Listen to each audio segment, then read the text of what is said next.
Hello, and welcome to Locus Classicus, a new podcast between myself, Will Cravels, and Michael Brown, and hopefully a host of other very interesting and intriguing guests that we'll have on from time to time. Now, Locus Classicus, the name comes from a friend of ours, Brent Stickley, who introduced me to this word. I didn't really know what it was before.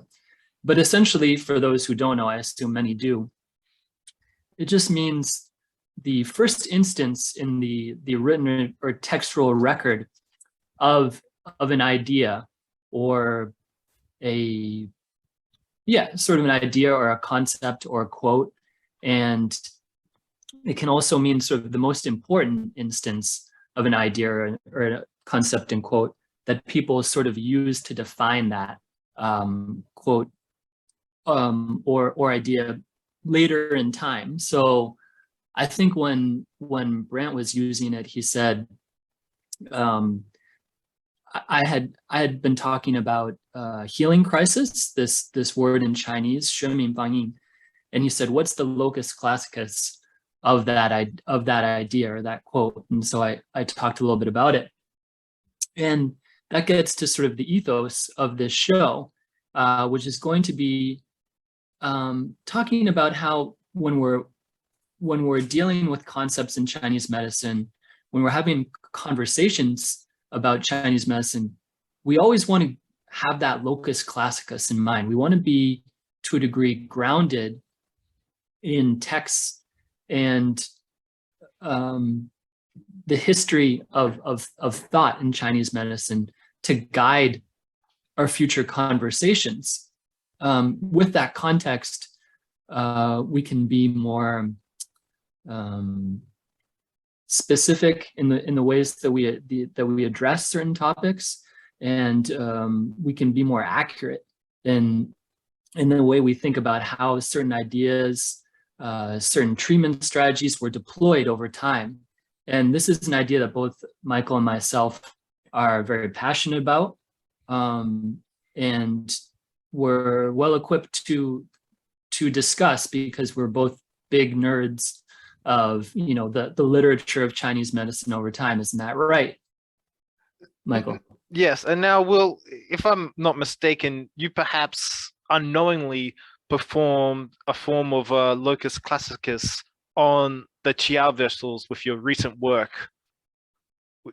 Yeah, exactly. You could say that there are several instances of sort of locus classicus in there, for instance, talking about how everyone knows like the Chiao vessel diseases, for instance, like a very important disease is sort of this like yin being urgent versus yang being slack, or yang being urgent versus yin being slack, and I had a big discussion about what that actually really meant.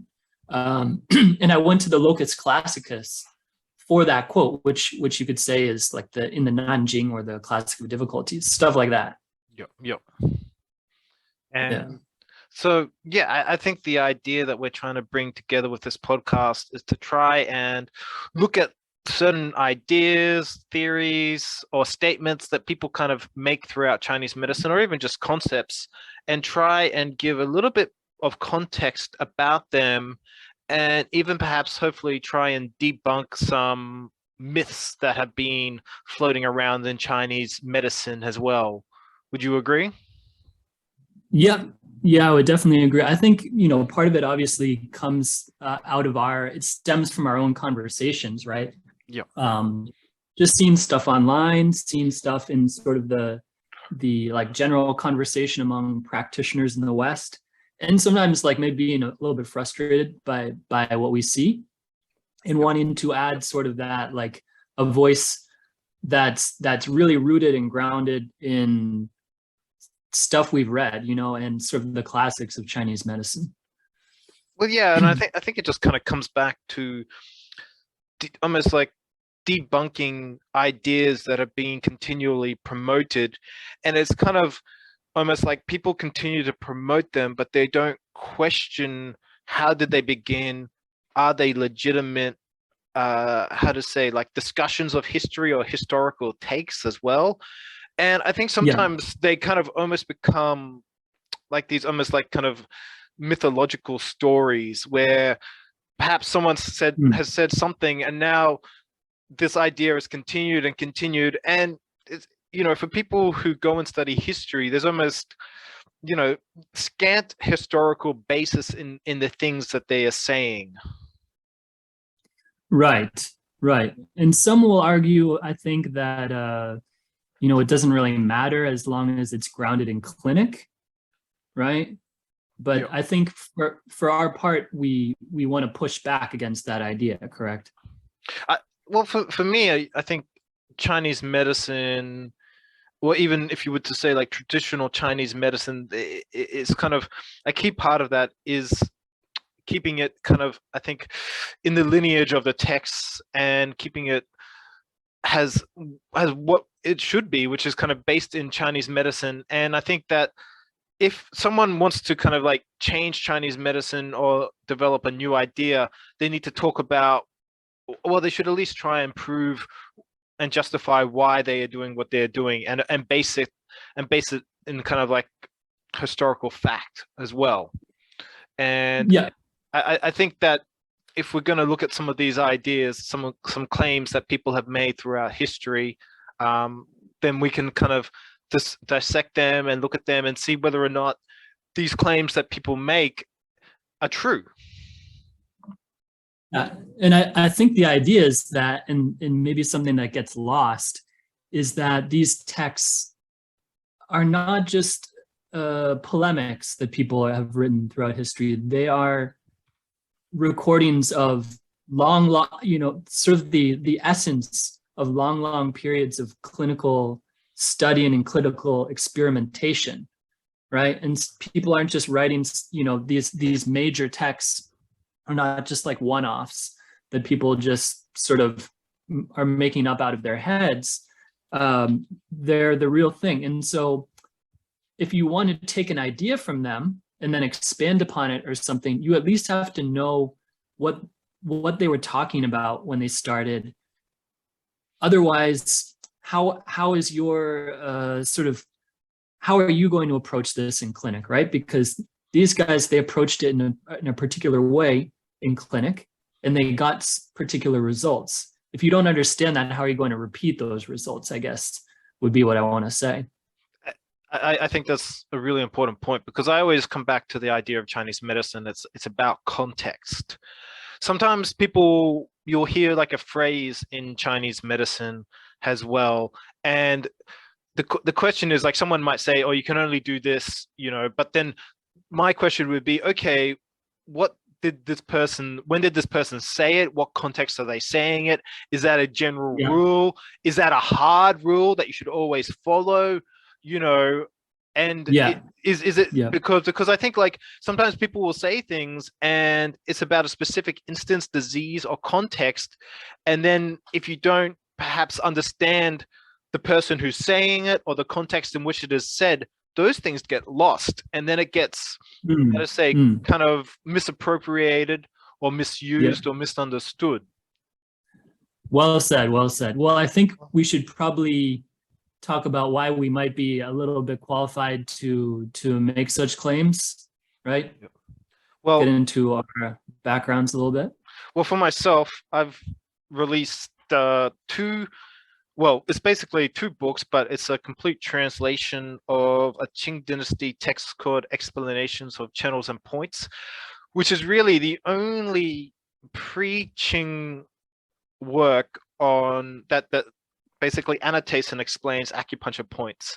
We see a lot more of this type of literature in the 20th century, but really this was the only work like this that exists prior to 1911, or the last dynasty of China. And in addition to my own translations, I've worked on editing Alan Saw's works on Zhang Jinyue, and also worked with you on your text, Will, which I'll let you talk about. Right. And of course, you're also just like one of the biggest geeks of sort of Chinese medical literature that I think I've ever met.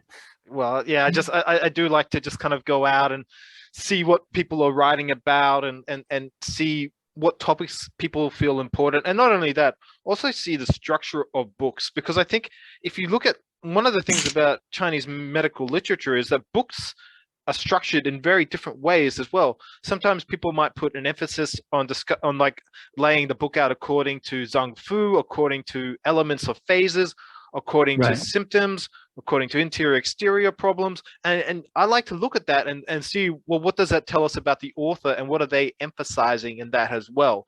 Because I think that tells us a little bit about how they view the medicine. Absolutely. And that will certainly come very much in handy in our discussion, hopefully, that we'll be having today with regard to TCM and how books became, claims that people make about books, the way books being organized, changing drastically during the 1950s and 60s, right? But as for myself, yeah, I'm a practitioner in Taiwan. I got all of my training in Taiwan at the China Medical University here. And after graduating, what they call the post-baccalaureate, which is like a 5-year training for Chinese medical doctors, I went on and did a master's thesis in the Chinese medical literature, classics, and history department at the same school. And that's when I really got into the history of Chinese medicine, the literature, really got into reading the old texts. I was focusing on sort of like Qing Dynasty, materia medica, and Jingfang, or like cold damage. How that would be the sort of like classical formula. Right, classical formulas, and all of these commentaries of classical formulas that really exploded during the Qing Dynasty, and you have it's a real treasure trove of knowledge. And so I just got really into that. Some big names like Zhang Zhicong, Chen Xiuyuan, Tang Zonghai, etc., etc. Oh, you missed your favorite though, Huang Yanyu. Yes, of course. And yeah, how could I possibly forget Huang Yanyu?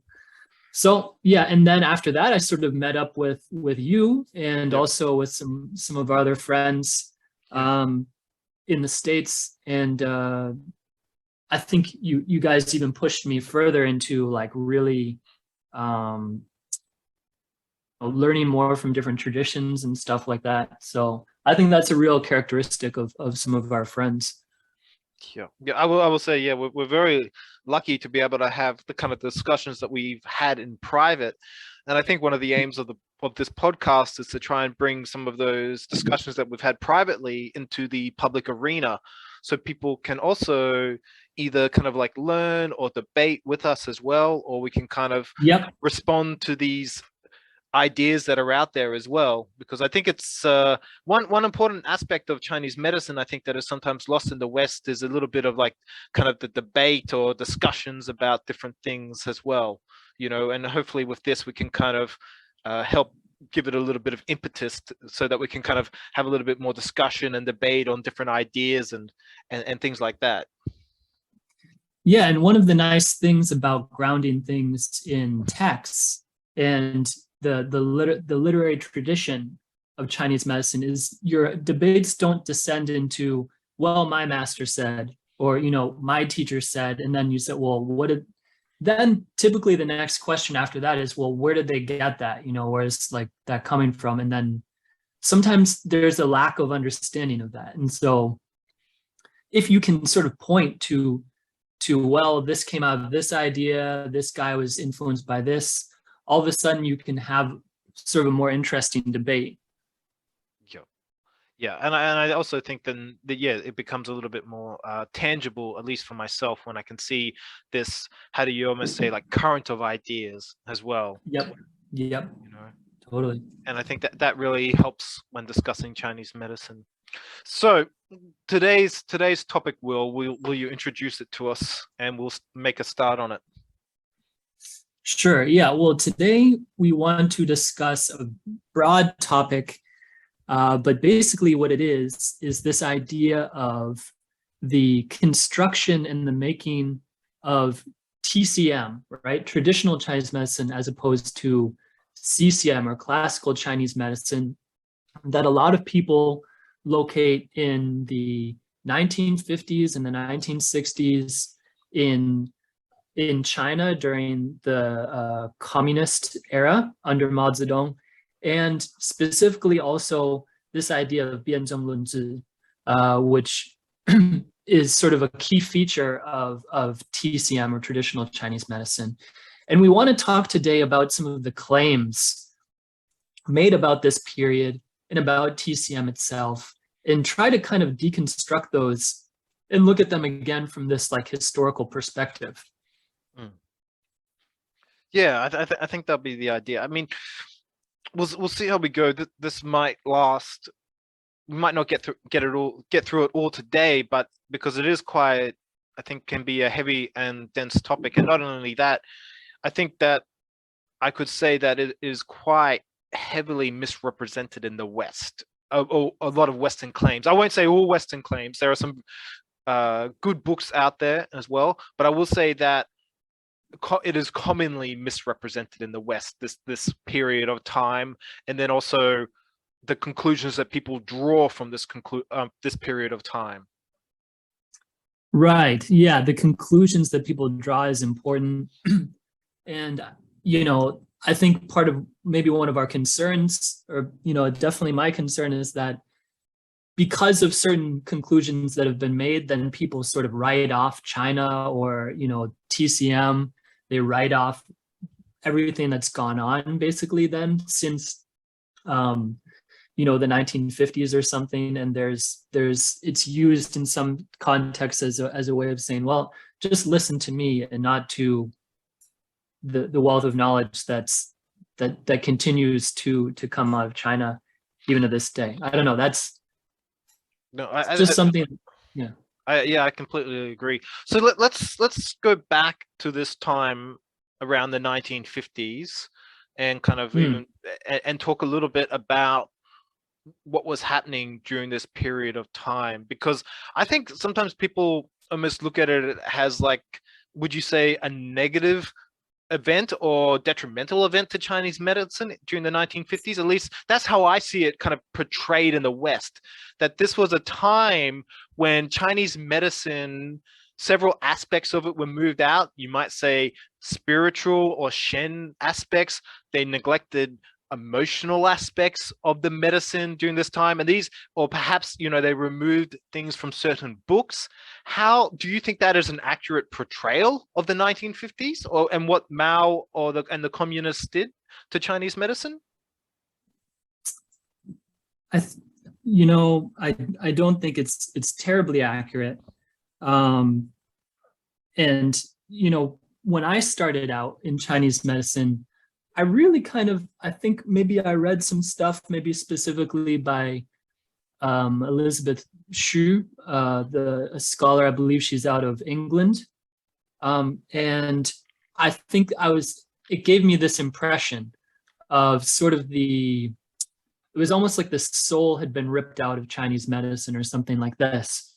But at the time, I didn't have a very strong understanding of what happened. And even up until recently, but we read a lot of stuff in preparation for this, right? And sort of a different story kind of seems to emerge. Do you think we should go into maybe some specific claims? I was wondering if maybe we could talk about specifically a talk we listened to recently. I don't know if we're naming names. No, in this podcast, but if we could talk about some of the claims made in that talk. I think that would be worthwhile. I think one of the claims, and this was a discussion about kind of the history of Chinese medicine, and looking at traditional Chinese medicine versus classical Chinese medicine. And would you say one of the claims that the person made was that they took out a lot of like mentions of spirit in the books? What I heard most from him was about emotions. Okay. Yep. Right, because he was saying, I want to represent his claim as like accurately as I can, but I think what he said was, while he was studying in China and like following in clinics, he would often observe that doctors just didn't pay any attention to the emotions of the patient. And when he suggested that they should, they would say, "You're being superstitious. Stop with all of your superstition." Yeah. So that was sort of the line that I heard from. Now there was some good stuff in this talk, but when I heard this, it really made me pause. Because it gets to sort of the heart of one thing that we hear, and I think there's probably some truth of it, is that with the communists and Mao, one influence that they might have had is that they wanted to get rid of what we call like the feudal elements of Chinese medicine, and one of those would have been this so-called like superstition. So this is a claim that's made about Chinese medicine in the 1950s or 1960s. It remains to be seen whether or not that's actually the case. Now, for this particular person who gave this talk that I think a fair amount of people listened to, he was claiming that what that superstition meant was somehow that in TCM, starting with TCM, they removed the idea of emotion from Chinese medicine, claiming that or saying that was a superstitious thing. So what can we say about this claim? For me, I think it comes back also to this idea. I would link it, whether or not he personally said it himself. I've also heard the claim that a lot of people, that they would take out like mentions of Shen and spirit from books as well.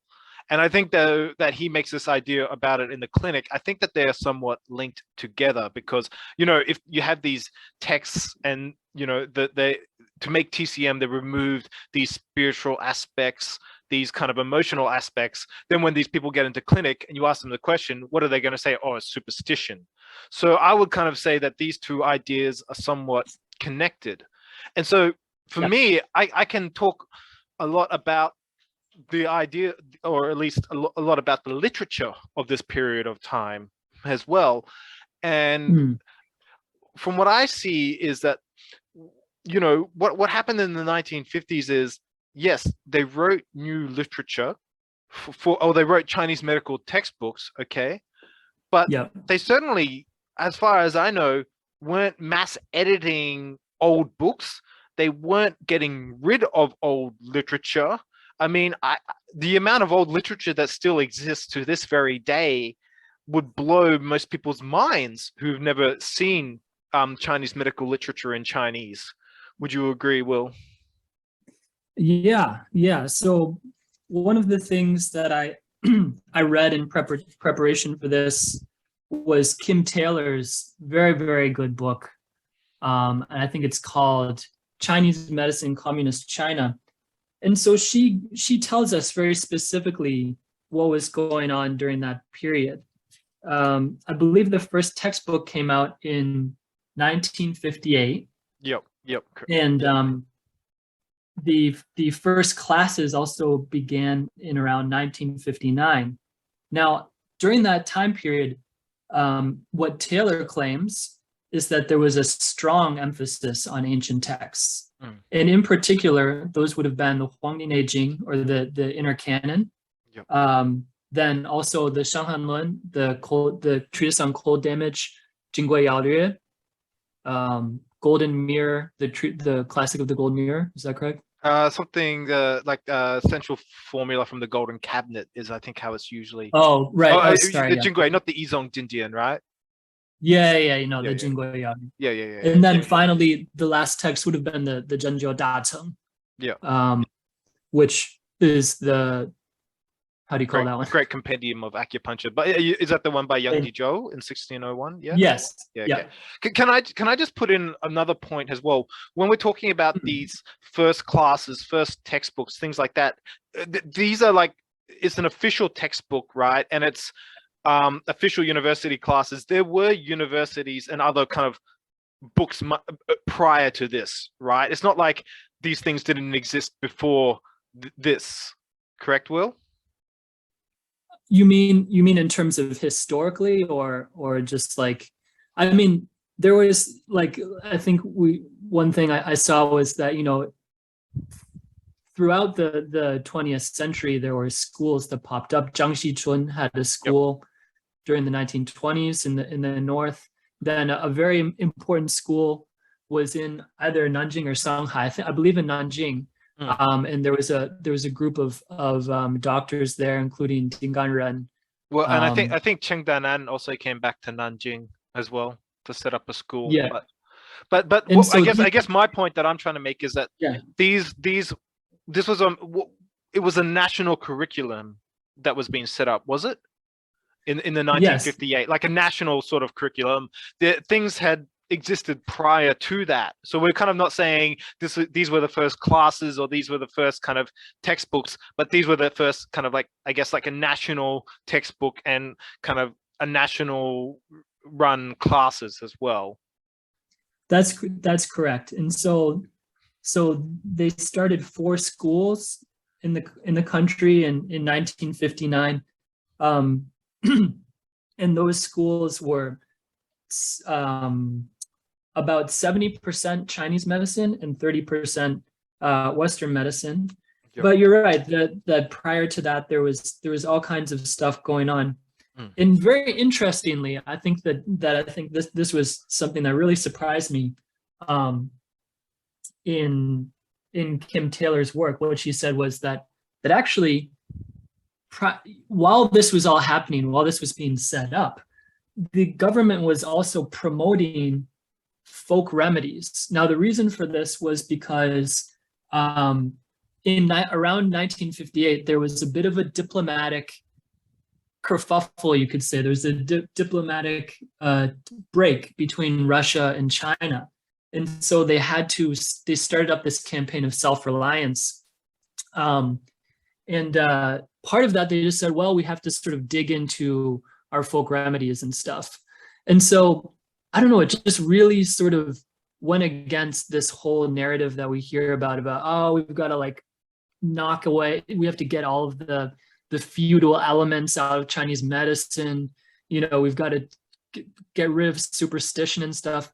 I mean, these folk remedies, stuff gets really kind of funky when you go into various different parts of China. I know one of the things that I saw that still existed there, which I think they would classify as a folk remedy when I was there, was using like it's almost like kind of like a rope to burn. It might be like a moxa rope or something like that.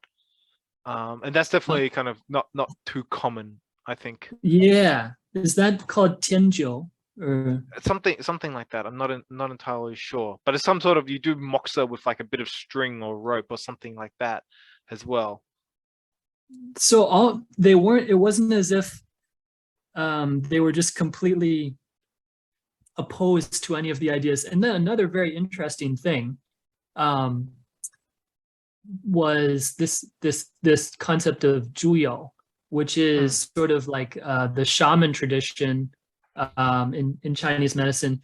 And what was very interesting to me was that even though zhuyo, which is like these you make talismans for people, you do prayers for people and stuff like that.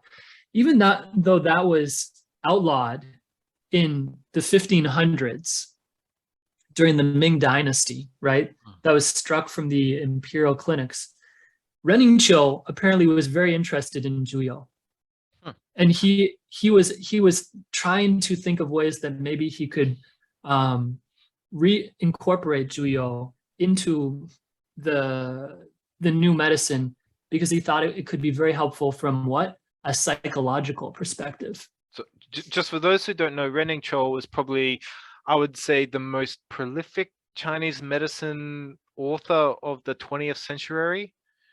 I don't think there's another person who's written as much. I've got his complete works, which is 12 volumes and nearly 7,000 pages. So wow. He was incredibly incredibly brilliant, and I think he was probably most known for coming up with, and I think you probably would have studied this at your school, is like a 各家学说, like kind of studying the schools of Chinese medicine, or the currents as well, where you kind of go through and you look at all the different famous physicians and what they kind of contributed to the medicine as well.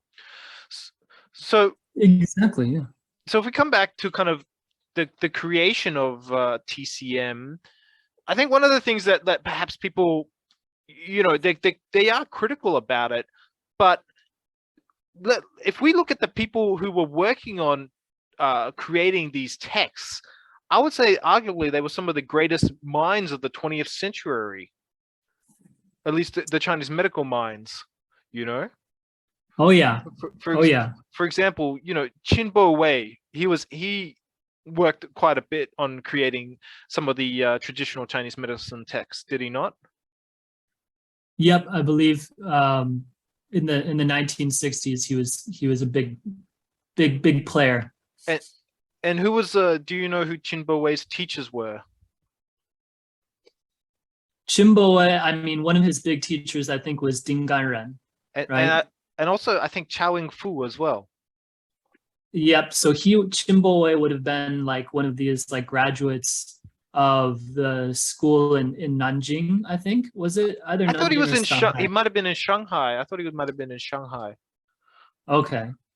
Because I thought. So yeah, but he's like inheriting that like Menghe tradition, right? That's coming out of the southeast. Yeah, and I wonder how much Chao Fu kind of influenced his kind of approach to formulas or classical formula as well, because Chao Fu was he's one of the most kind of celebrated classical formula practitioners. I think probably thanks to Professor Huang, who puts him on a very high kind of pedestal, Chao Fu. That's right. Yeah. Yep. That's right. So this guy Qinbo Wei, there's there are other people as well, and Volker's work, Chinese medicine, contemporary China, mentions a few other people such as Feng Yaozhong, and I think Yue Meizhong as well. But Qinbo Wei, he studied with two amazing physicians, and he's working on creating a text for the for the first textbook as well. So I think at least for me, I've read Qinbo Wei's works in Chinese, and I think that they are very, very good. Yeah, I think they are good, and to our point before, I just don't think that emotions were really neglected. And also, if you look in these textbooks, you do see very detailed discussions of, for instance, essence, qi, and shan. Yeah. You're going to see, insofar as that these academies were very, very oriented towards the classics, there would be very, very detailed discussions of what we call nei yin, or internal causes of disease, which are the emotions, right? And those would be grounded in the discussions that we find in the Huangdi Nei Jing and elsewhere, Shu Bing Yuan Hou Lun, etc. So what I would respond to that is I would say that emotions in Chinese medicine, as they are like now, as they were in the 1950s, would kind of almost always have the same, how do you say, like ratio of importance. If you were to look at a book in, say, 16th century, for example, Jingyue Chuanchu, you'll see there are a few chapters on emotions, maybe one or two out of a 64 kind of volume text. So we also need to know that Chinese medicine it wasn't always about emotions. It was about people with abdominal pain, maybe like, constipation, bleeding, headache, different kinds of pains, things like that. Yeah. We just need to take a small break, and we'll reconvene after this small break. Thank you very much.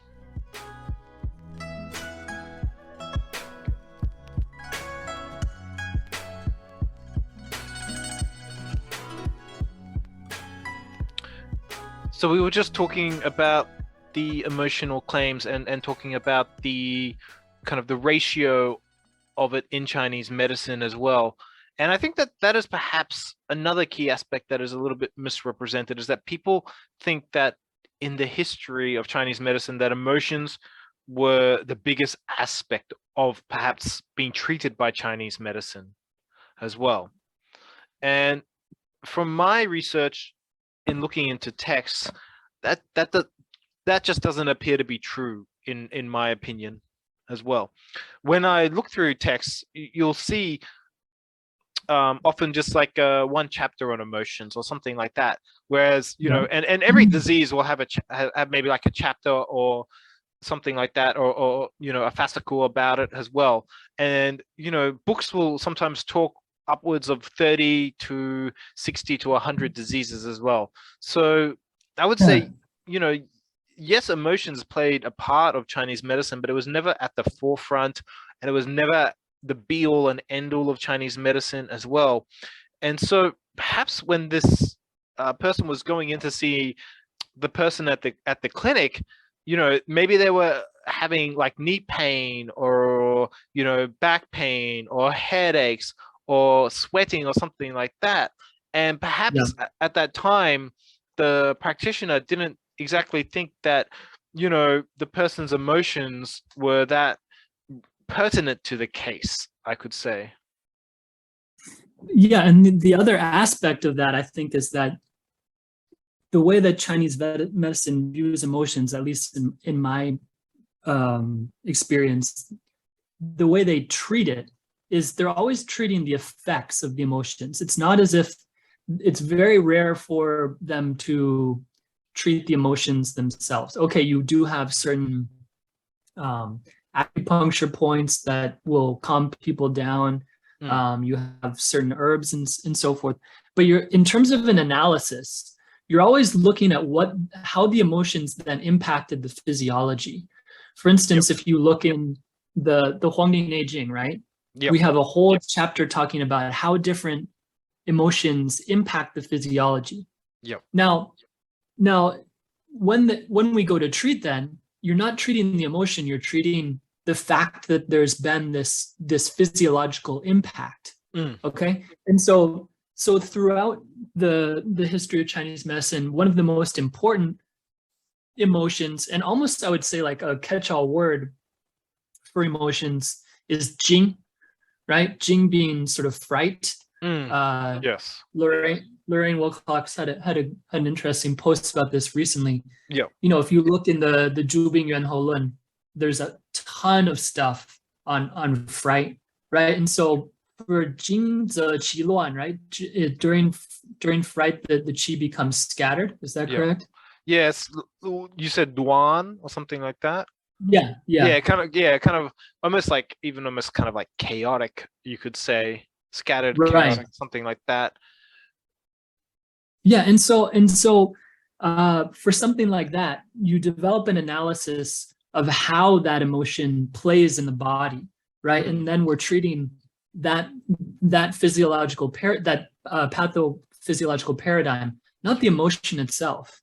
And so you see that time and time again throughout history. Another good example is Zhudanxi, right?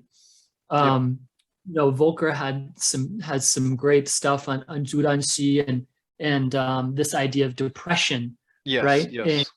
And how depression again plays out in the body. So it's very rare for there to be a direct treatment of the emotion itself. It would seem. I agree completely. And when I was teaching students at the student clinic, a lot of them would come in and tell me, oh, this person feels stressed. And I'm like, well, okay, well, what do they feel when they feel stressed? Because, you know, yes, everyone feels stressed, but everyone will experience stress or other emotions differently as well. You know, what does one feel when they feel sad? What do they feel like? Do they feel their stomach maybe is heavy or sinking, or do they want to eat something, or do they want to cry? You know, because those will all give you different information about kind of the mechanism in the body, and perhaps even what is needing to be treated. You know, if they want to eat, then maybe they have a little bit of a vacuity in the spleen. If they want to cry, well, you know, the tears are the fluid of the liver, so maybe they actually have a little bit of liver kind of constraint or depression, and by crying they help releasing that kind of out as well. So once again, so I think that's exactly what you were saying, is that you actually need to look at the manifestation of the emotion as well, not just the emotion itself. What is that? Right. What is happening within the mechanism that of the body, and how is that kind of emotion impairing a certain mechanism as well?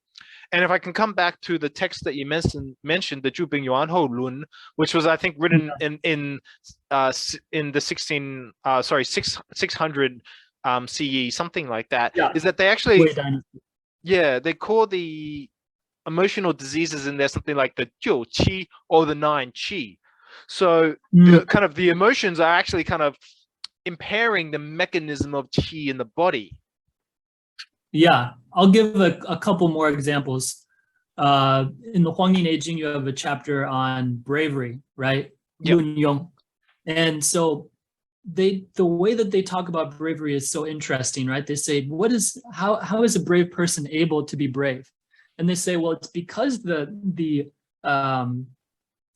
organs sitting below his diaphragm are sufficiently robust and sort of replete that qi is able to maintain itself within the chest cavity. And so the person can maintain a certain amount of anger, right? And so it's this like incredibly, I mean, I would almost call that like a materialistic account of emotion, you know. And then another one that I think is cool is like in terms of, you know, thinking about how we think about anxiety these days in the context of Chinese medicine, in a classical context, and in terms of like these like guizi kind of patterns, like guizi jia gui, or like you know, ling gui gan zao tang, or something where it's this like bentun or running piglet disease, or and so forth, right? Again, it's analyzed in terms of this qi counterflow. That makes a lot of sense. I mean, even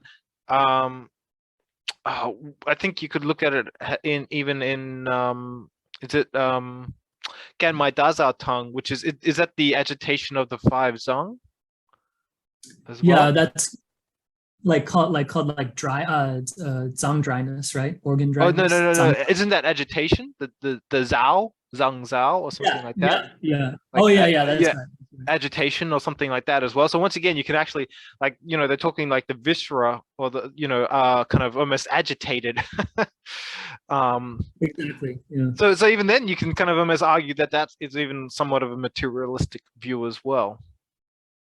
Absolutely. And so I don't want to, something that I thought there was like, I was just kind of thinking about this speaker is like coming out of this like European context, in which, you know, Europe has just been incredible in terms of its psychology, right? From Jung to Freud, and then later on to Lacan even. And so like the French psychoanalyst Jacques Lacan.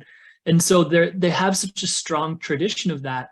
And the psyche is so paramount in their analysis of the person, of disease, of society. And so in a way, it kind of felt like a bit of a reflection of that onto Chinese medicine, you know?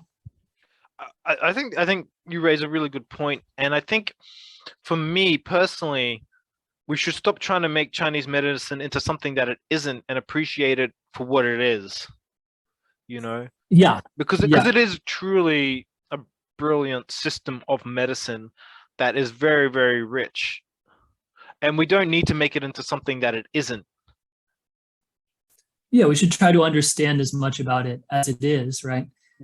Although I would say, like, for with some of the stuff, you know, that's going on in the West, I was just thinking about this recently, because right now a big thing in China is identifying, sort of doing more of the work that Huang had been doing, where he's identifying, he's trying to flesh out patterns basically. So what is a Guizitang pattern? Constitution? What's a Chaiyutang constitution? And they're looking at for all of these identifiers, right? Yes. And so I think, you know, there is like some room for people, you know, because the West is very fixated on the psyche, to really maybe look at some of those things and see if there's a way to incorporate that into like a zheng, or like a pattern. Yeah. Because, yeah, I think even Professor Huang sometimes does a little bit about that. Like, for example, like he might look at talk about like this, I think it's like this bansha, kind of almost like frown or something like that, you know, furrowed brow. And so even that, like, you can almost like kind of say that that is almost like a reflection of an emotional state or an emotional disposition as well. Absolutely. You know, absolutely. Like he has, go ahead. Yeah. And he talks about kind of sometimes Chaihu people will be very, what do you say? How do something susceptible to kind of changes in temperature as well, you know? And that's kind of almost like borderline kind of like, I think, an emotional kind of idea as well.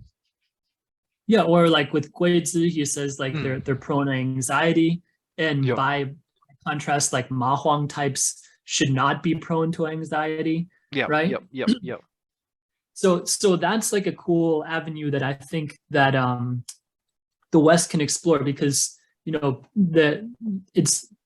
it might be like sort of a blind spot to a degree with China, but like for the West, like people are very fixated on it. So there's just one other aspect that I would like to kind of talk about, is maybe a little bit of this idea of people who will claim like Chinese medicine being, how to say, like kind of transported out of China via an oral tradition. What would be your take on that?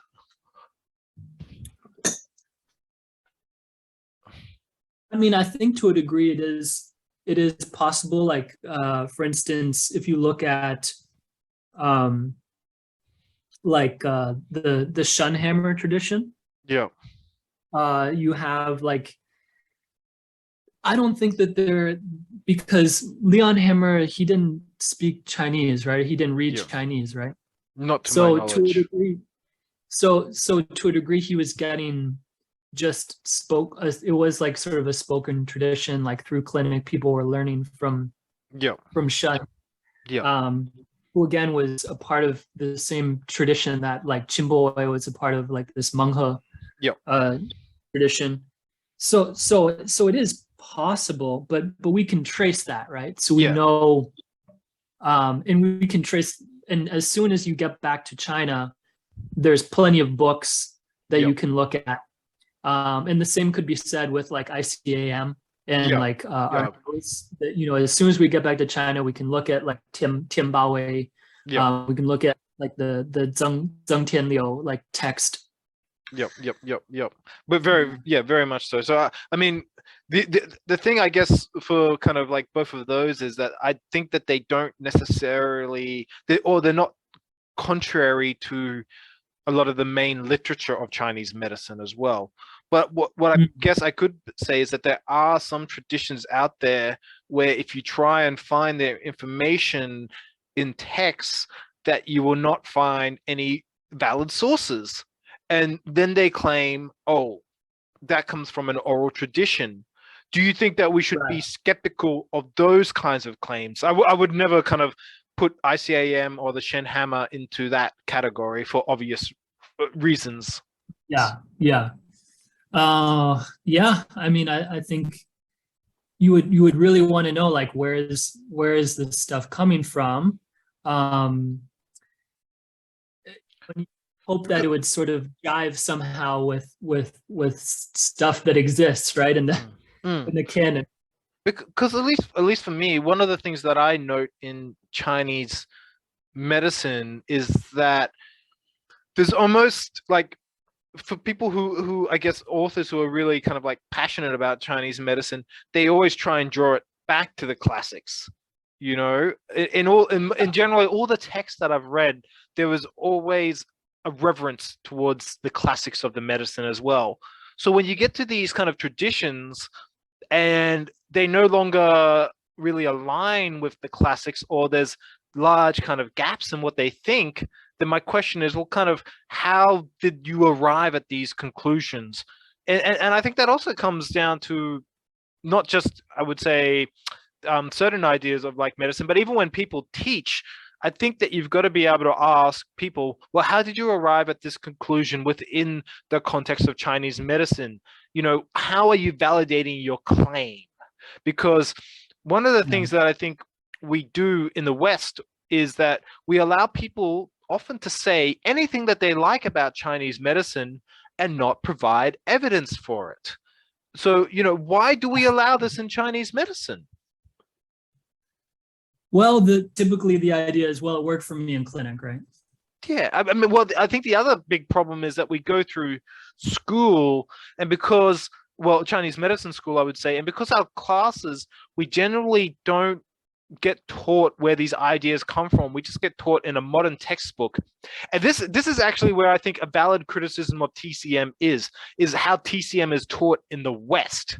Because I think TCM is actually, like, we lose a lot of the source-based information when we take it from China to the West. We maybe lose, who developed this formula and why. Instead, we just get taught Gui Tang. We don't get taught that it's a Li Dongyuan formula or something like that, you know, and we don't understand the context in which it was prescribed and his understanding of it as well, you know. Or we get taught that maybe like the heart is the kind of emperor and it governs the Shen Ming. What does that mean? You know, when was that written? Should we pay much attention to it? You know, these kinds of ideas, we don't kind of get taught to go back and look at the original source-based texts to provide us a context with these ideas. So then when people will talk about Chinese medicine, we're no longer expecting them to give us sources for their arguments. We just kind of accept it based on the fact that they're in front of us talking about something, thus they must know about it. When I really think that we need to put greater emphasis on people, substantiating claims that they make about the medicine, especially if those claims are somewhat contrary to certain views of the medicine.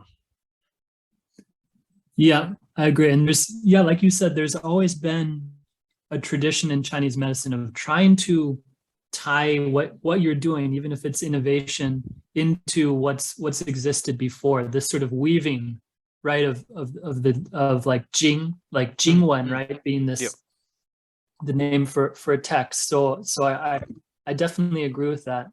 What would you say as like a counterexample, like, look at how, for instance, like tongue acupuncture has sprung up.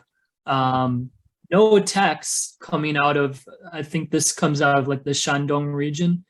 There aren't any like texts from Shandong that like show you any of the points, but someone like tongue will basically say like, you know, I learned this from my ancestors and they learned it from theirs, and so on and so forth, you know. Seems like an oral tradition, and it's it's just completely different from anything that's existed prior.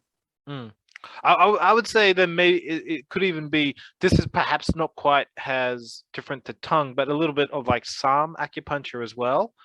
And I guess for me, like, I think if you could even look at some of the names or the points of tongue acupuncture, they still are referencing aspects of Chinese medicine as well.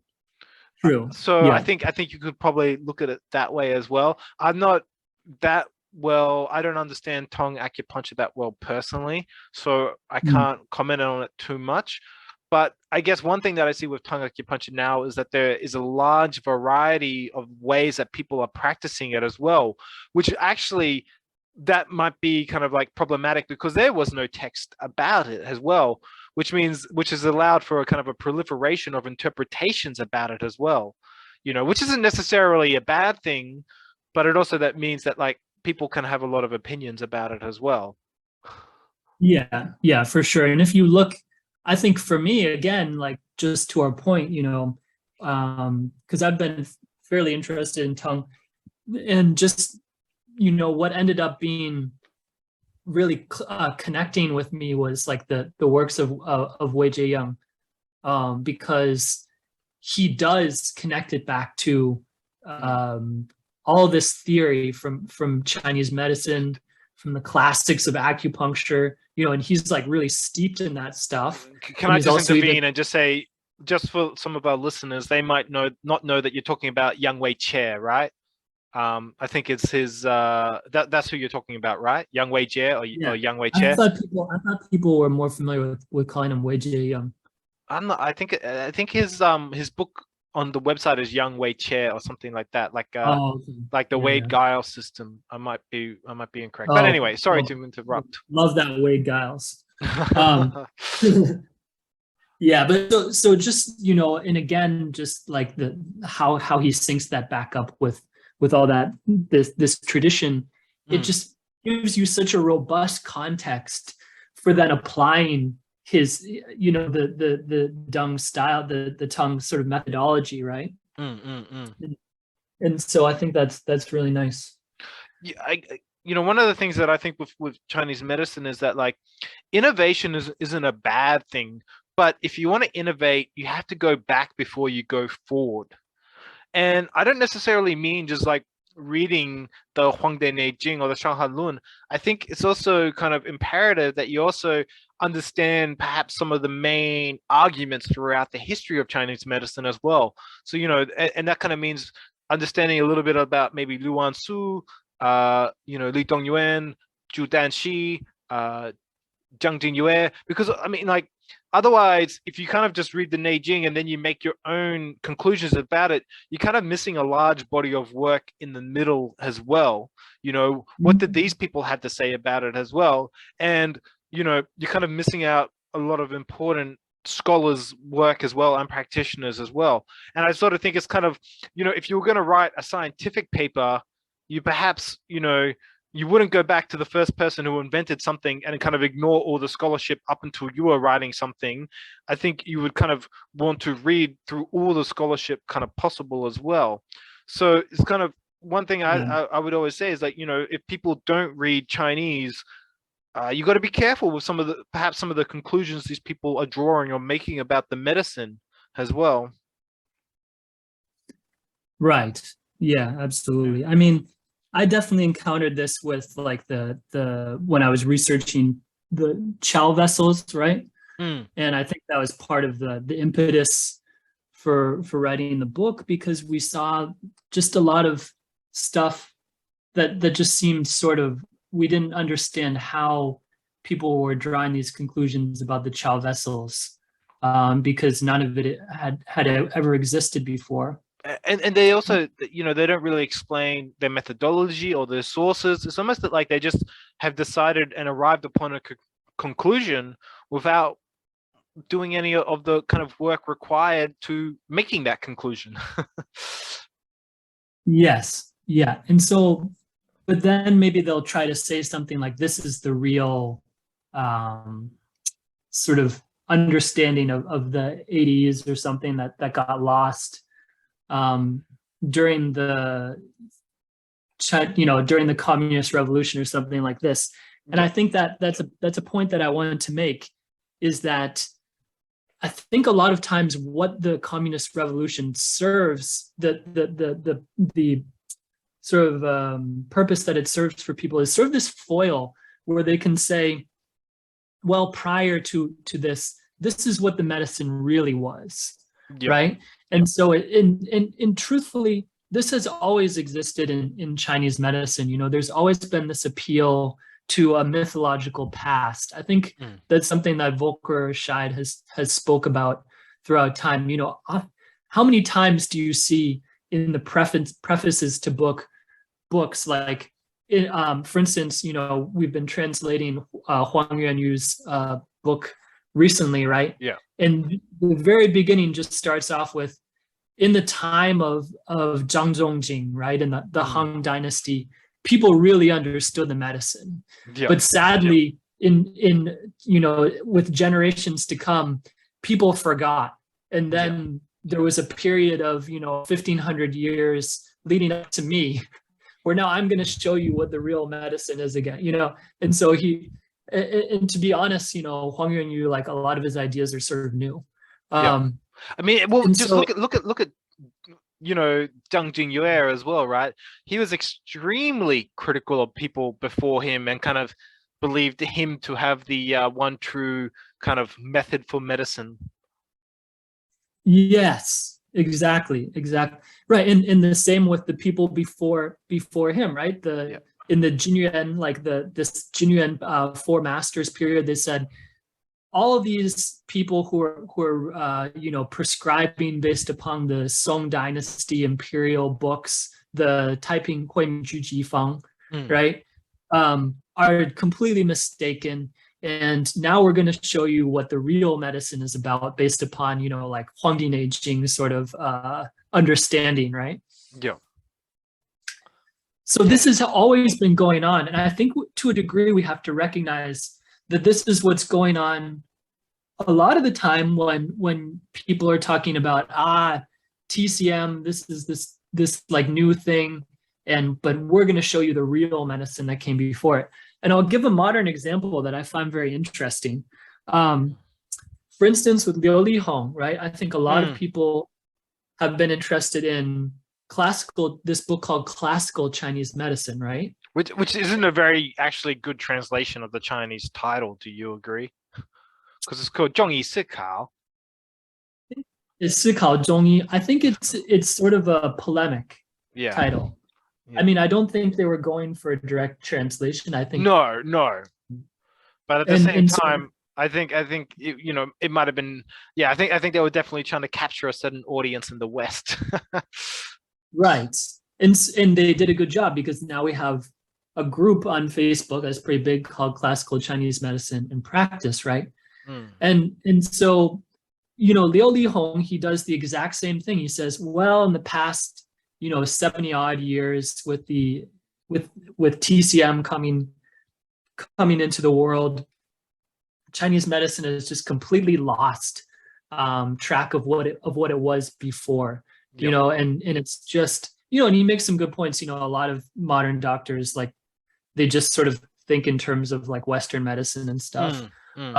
But of course, that's not what the people during the 1950s and 60s were trying to do, with Bian Zhonglongzhi. But what I want to say is, if you look at Liu Lihong, if we really want to look at, what he practices, which is coming out of the Fire God school, right? Lu Conghan and Lu Zhuzhi, and this Lu lineage in Sichuan.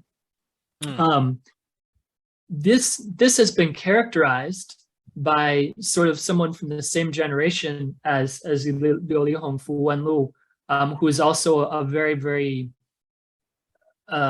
student of very high attainment in the school. He said, what happened with the Fire God school was entirely a break from what happened before it.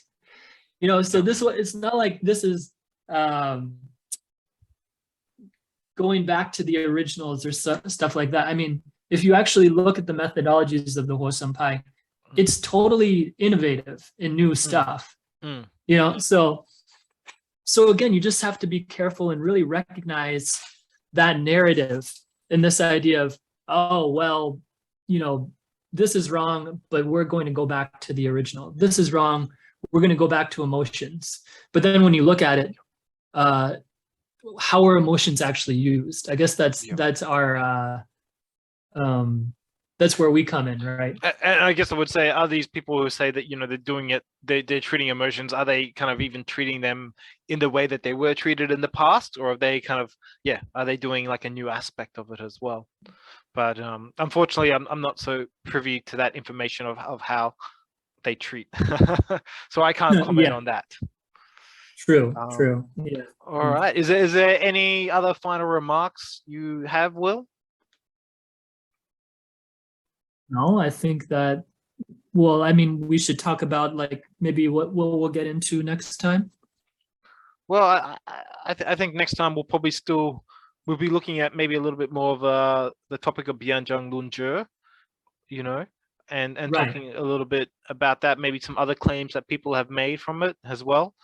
I think if you know, anyone listening has any kind of discussions or opinions or feedback, you know, feel free to contact myself and Will, and we'd you know, love to hear from you guys.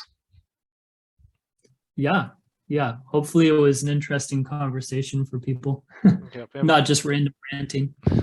You know, we're looking forward to having some future guests on the show. We'll be talking about different aspects of Chinese medicine as well. I think you know, it's going to be pretty good, and we look forward to keeping you guys listening to us. Indeed. Indeed. All right. Thank you so much. I'm signing out. This is Michael Brown, and my colleague Will Seville's with me. All right. Till next time. Thank you. Bye bye.